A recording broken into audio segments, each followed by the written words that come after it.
Hello दोस्तों, आप सभी का स्वागत है हमारे YouTube channel air force navy study पर।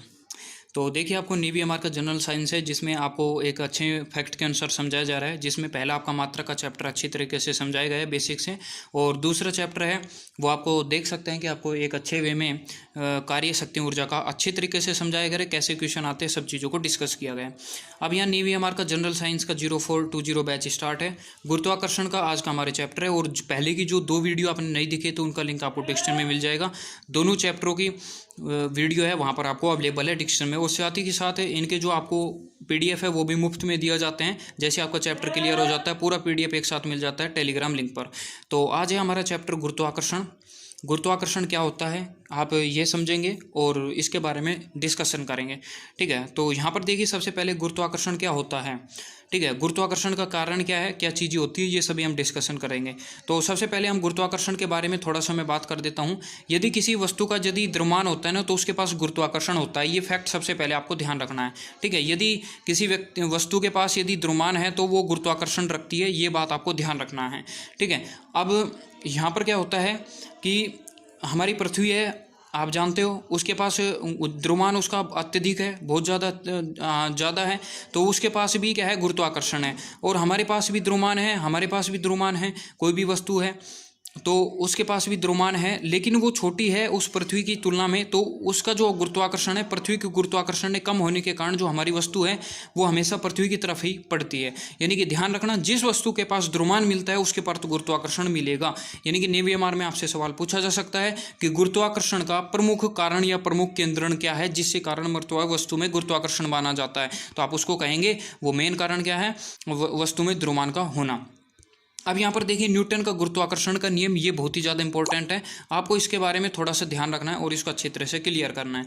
तो यहाँ पर देखिए कि न्यूटन का गुरुत्वाकर्षण का नियम क्या होता है कि मान लीजिए एक वस्तु m1 है हमारे पास और एक वस्तु है m2। ठीक है, तो न्यूटन का गुरुत्वाकर्षण का जो नियम होता है वो इस तरह होता है कि जो F, जो न्यूटन का गुरुत्वाकर्षण का बल का नियम, F का जो मान होता है वो दोनों वस्तु के द्रव्यमान के गुणनफल, यानी कि m1 और m2 जो वस्तु है उनके द्रव्यमान के क्या होता है, गुणनफल के क्या होता है, समानुपाती। और उसके दूरी होती है ना उन दोनों द्रव्यमानों के, उनके दूरी के वर्ग के क्या होता है, व्युत्क्रमानुपाती होता है। यानी कि यहाँ पर क्या होता है, F व्युत्क्रमानुपाती है r² के। ठीक है, ये होता है। तो मेरे हिसाब से आप ध्यान चुके हो।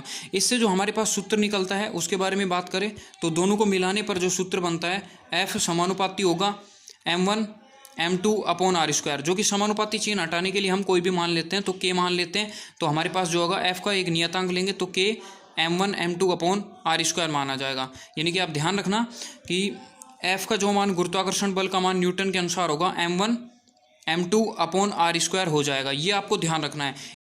छोटे मोटे सवाल है वो नेवी एमआर में पूछे जा सकते हैं, उसके बारे में हम आगे चर्चा करेंगे। पहले छोटे छोटे कॉन्सेप्ट हैं उनको सीख लेते हैं। तो मेरे हिसाब से आपके समझ में आ चुका हो गुरुत्वाकर्षण का नियम का ये कॉन्सेप्ट भी आपको सीखना है, जिसे दोनों द्रव्यमान के क्या है, समानुपाती है, और इसके साथ ही उनके दूरी के वर्ग के व्युत्क्रमानुपाती है। अब नेवी एमआर में न्यूटन से संबंधित पूछा जा सकता है कि निम्न में से कथन न्यूटन के गति के गुरुत्वाकर्षण के नियम के अनुसार सही है। तो पहला ये है कि दोनों के द्रव्यमान के जो बल है वो समानुपाती होता है, या उनकी दूरी के व्युत्क्रमानुपाती है, या उनकी दूरी के वर्ग के व्युत्क्रमानुपाती होता है, या फिर इनमें से कोई नहीं। मतलब ऐसे पूछा जा सकता है कि इनमें से कौन सा सही है या कौन से दो सही है।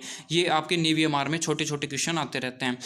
अब देखिए, गुरुत्वीय त्वरण क्या कहेंगे, यानी कि आप जी का मान जो लेते हैं ना, जी बराबर 9.8 मीटर अपॉन सेकंड स्क्वायर लेते हैं, या फिर लगभग जो इसका जो मान लिया जाता है वो लगभग 10 मीटर पर सेकंड स्क्वायर है, वो मान लिया जाता है, जो कि गुरुत्वीय त्वरण होता है। अब इसके बारे में आप चर्चा कैसे करेंगे। देखिए, गुरुत्वीय त्वरण क्या होता है, गुरुत्वाकर्षण बल के कारण उत्पन्न होने वाले त्वरण को गुरुत्वीय त्वरण कहते हैं। यानी कि गुरुत्वाकर्षण बल के कारण, जैसा कि मैंने बताया कि एक पृथ्वी हमारे पास, उसके पास गुरुत्वाकर्षण है, द्रव्यमान है, तो गुरुत्वाकर्षण होगा। और उस यदि हम कोई वस्तु ऊपर की तरफ कोई पत्थर फेंकते हैं तो वापस वो यदि पृथ्वी की तरफ आता है, तो उसमें पृथ्वी के गुरुत्वाकर्षण और वस्तु के गुरुत्वाकर्षण के कारण एक त्वरण उत्पन्न हो जाता है, जिसे गुरुत्वीय त्वरण कहते हैं। यानी कि द्रव्यमान के कारण, गुरुत्वाकर्षण बल के कारण होने वाला जो यहाँ पर त्वरण है वो गुरुत्वीय त्वरण कहलाता है। तो जी का मान आपको ध्यान रखना है, जो मेनली होता है वो मान ये होता है। अब यहाँ पर एक इंपॉर्टेंटिकल है जिसके बारे में हम यहाँ पर चर्चा करेंगे एक बेस्ट बात पर। यहाँ पर देखिए, नोट, गुरुत्वीय त्वरण वस्तु के आकार, रूप व द्रव्यमान आदि पर निर्भर नहीं करता है। इसको आपको ध्यान रखना है। तो कैसे ध्यान रखेंगे, वो गुरुत्वीय त्वरण वस्तु के आकार, रूप व द्रव्यमान पर निर्भर नहीं करता है। यानी कि देखिए, जो गुरुत्वीय त्वरण है वो ना ही वस्तु के क्या करता है, आकार पर डिपेंड करता है कि वस्तु नुकीली है या चौकुटी है या वस्तु गोल है या फैली हुई है, ना ही उसके आकार या रूप पर डिपेंड करता है, ना ही उसके द्रव्यमान पर। यानी कि एक का द्रव्यमान 2 kg है या एक का द्रव्यमान 5 kg, इस पर भी गुरुत्वीय त्वरण डिपेंड नहीं करता है।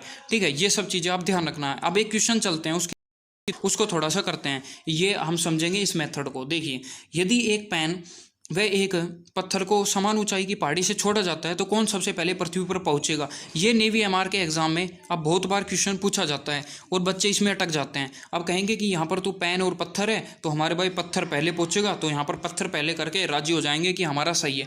लेकिन भाई इस चीज़ को ध्यान रखना है, ये क्वेश्चन आपका सही नहीं है। कैसे नहीं है कि गुरुत्वीय त्वरण का मान है ना, वो हमेशा वस्तु के आकार, आकृति और द्रव्यमान पर कभी भी निर्भर नहीं करता। यानी कि एक पेन और एक पत्थर को यदि समान ऊंचाई की पहाड़ी से छोड़ा जाता है तो पृथ्वी की सतह पर दोनों एक साथ पहुंचेंगे, क्योंकि वो उसके द्रव्यमान पर या आकार आकृति पर निर्भर कर ही नहीं रहा। ठीक है, तो इस कारण मेरे हिसाब से आप समझ चुके होंगे कि यहाँ पर जो दोनों है वो यहाँ पर ये राइट हो जाएगा, क्योंकि इसमें बहुत ज़्यादा बच्चे डाउट फील महसूस करते हैं और ये डाउट होता है कि जिसके कारण वे इस चीज़ को क्लियर नहीं कर पाते हैं। अब यहाँ पर देखिए, गुरुत्वीय त्वरण के बारे में आपको कमेंट बॉक्स में जवाब देना है। और आज की क्लास थोड़ी छोटी होगी, आगे क्लास है वो थोड़ी इंक्रीज़ कर दी जाएगी, बढ़ा दी जाएगी, लेकिन आज की क्लास थोड़ी छोटी होगी। तो जी के बारे में हम बात करते हैं कि जो गुरुत्वीय त्वरण का मान है, तो गुरुत्वीय त्वरण का हमारी पृथ्वी से मतलब वस्तु के से क्या संबंध है। यानी कि गुरुत्वीय त्वरण जब हम पृथ्वी के अंदर जाते हैं तो किस तरह क्या होता है, बाहर जाते हैं तो क्या होता है, सतह पर होते हैं तो क्या होता है, ये सभी आपको कमेंट बॉक्स में यदि आपको आता है तो आपको कमेंट बॉक्स में जवाब देना है, जिससे आपका क्लियर रूम में अच्छी तरह पूरा है प्रोग्रेसिव रूम में काम हो जाए।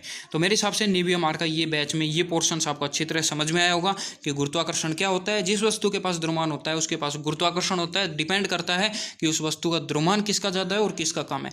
दोबारा बता देता हूँ, अगला न्यूटन का गुरुत्वाकर्षण का नियम, इसका सीधा फॉर्मूला आपको ध्यान रखना है, F बराबर के m1 m2 upon r square. इससे संबंधित सवाल है अगली वीडियो में आपको बताए जाएंगे।